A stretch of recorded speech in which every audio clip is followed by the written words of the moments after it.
Barret Edelstein here, your celeb expert and your Celeb Savant. Celeb Savant is a weekly entertainment show. We have long-form career retrospective type interviews with celebrities, singers, actors, and industry experts. With his inspirations ranging from South African musicians such as Rian Bernarda, Francois van Coke, to Ed Sheeran, who he credits as his biggest musical influence.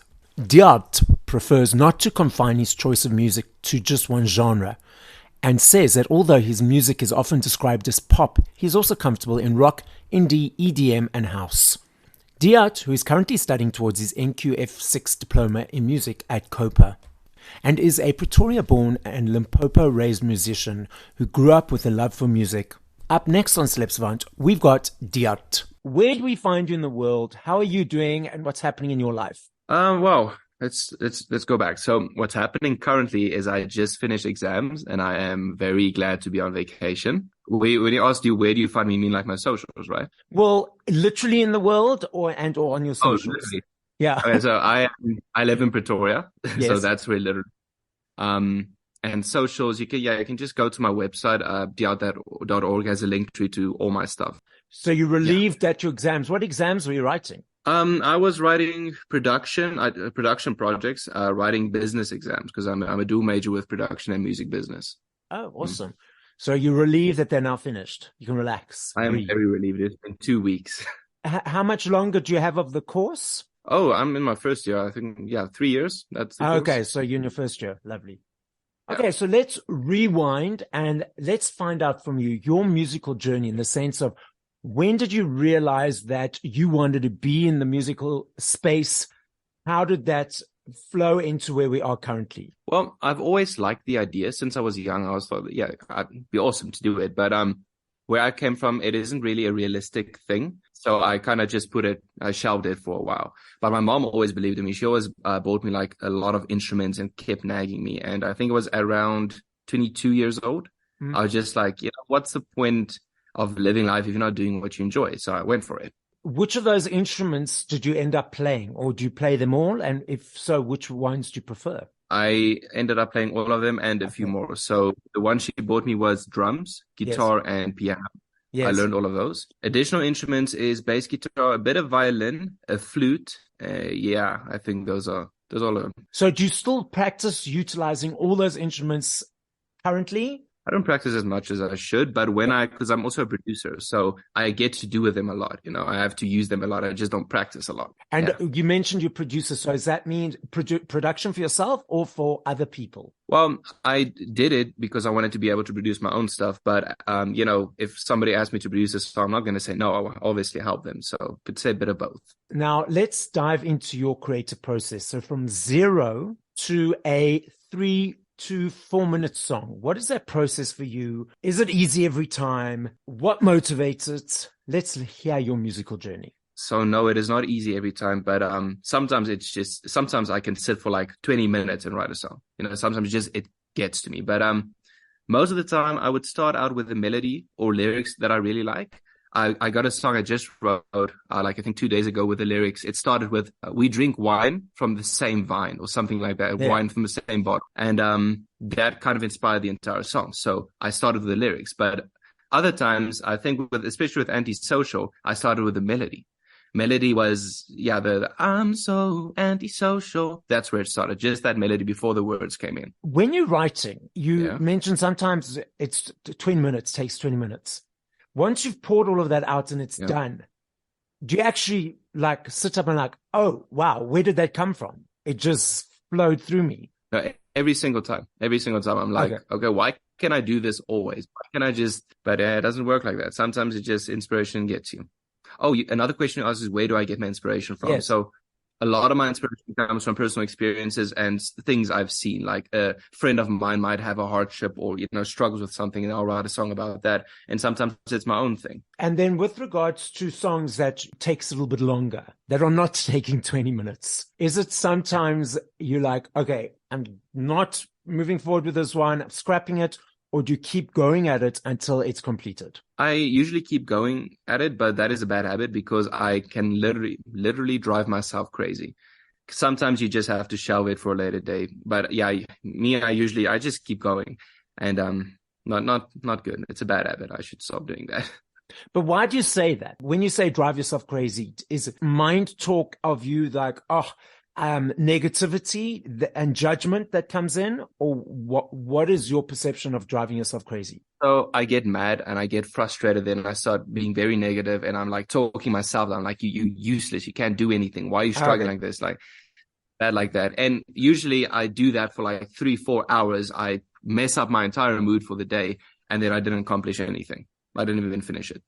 Okay, I know that. The reason I'm giggling is not because I'm laughing at you, because I'm laughing with you in the sense that I used to, and I'm saying used to because I used to do it much more than I do now, but I've got that brain talk as well. So it's just about focusing on something different and letting us be aware that, okay, it's just a moment and we need to move through that. And to me, because I'm an extremist, so I struggle with just sometimes stopping. I'm like, leave it, man. I have a rule. I don't do music past a certain time of the day, like in the night, because I won't go to sleep. I'll keep myself up. And even if I stop, like frustration, I will just lie there for hours, can't sleep. Thinking about it, minding. Okay. Yeah. Do you write music by yourself, or is it with other people as well? Yeah, I'm completely solo. I've never really been a team player, although I've tried doing stuff with people, but usually, especially like if we're going to my university, the group assignments. Yes. And I know people get frustrated because usually I'm just like, leave it, I'll do it. Just give me all the work, I'll do it on my own.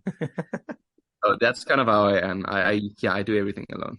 So would you be open to writing with other artists down the line as you move forward? I would be open to it, but I'm bad at it. I'm really bad at it. That's the thing. It's a thing I have to learn, because I know collaborations is very important. Well, when I have tried working with other artists, I kind of pick up their style of doing stuff and I use it in my own stuff. So I think it's helpful like that to learn more. Okay. It's just opening the mind to different experiences in that. I think we all have our challenges in what we do. I'm laughing not at you because it's you giving me aha moments as we're talking of like, okay, these are things I need to make notes of for myself as well. What's the journey moving forward? So we've got the single out, Antisocial. Tell us a little bit more about that song. Antisocial was originally, I think, was like a 7-minute song, more like a poem actually. Because it was me just writing about frustrations. I am very introverted and antisocial. Like I think in the lyrics I say I forget to breathe or something, or that might be the scratch lyrics.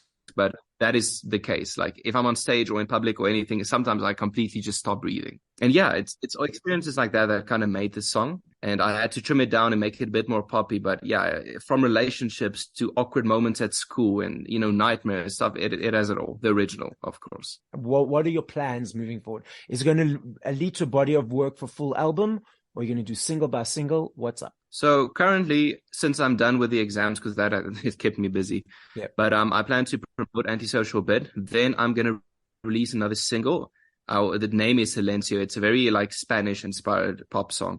I'm going to release that one. And if those two do good, I'll drop an EP. I have enough for an album. I just need to like produce all of them and get producers on it. But for the near future, I have an EP coming up. Yes. Okay. Let's say when they're successful, let's be positive. Let's put it up there. So you mentioned earlier that you have challenges because you're antisocial and that, and sometimes you stop breathing. So when the opportunity comes for you to perform live, how do you get past that in order to do the performances? Or is that still challenges and steps on your journey? It's still, because I'm not very new to it. I started last year with music in general, so I'm not very new. I'm very new. I'm not very experienced. Sorry. Yes. No, let's say when I perform at 20% capacity because I haven't gotten over it yet. Stage fright still kind of messes me up a bit. Sometimes it's good though. Sometimes it doesn't bother me. It's weird how it works. Sometimes I'm completely fine, but other times.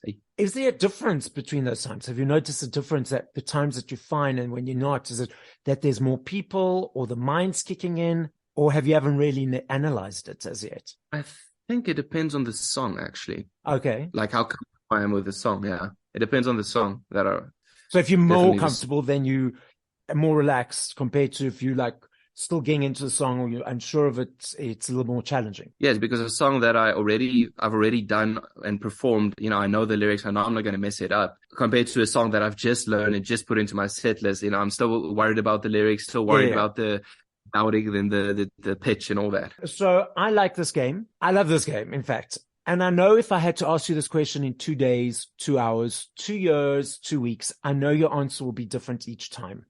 And I recognize that. If you had to give me or play 5 songs by other artists, once we will finish this conversation, what would those songs be and by whom? Do they have to be different artists for each song? No. Stoned by Ed Sheeran, Borderline by Ed Sheeran. Yep. I love, You Need Me, I Don't Need You by Ed Sheeran. I forgot the name of the other one. It's coming to me now. Hold on.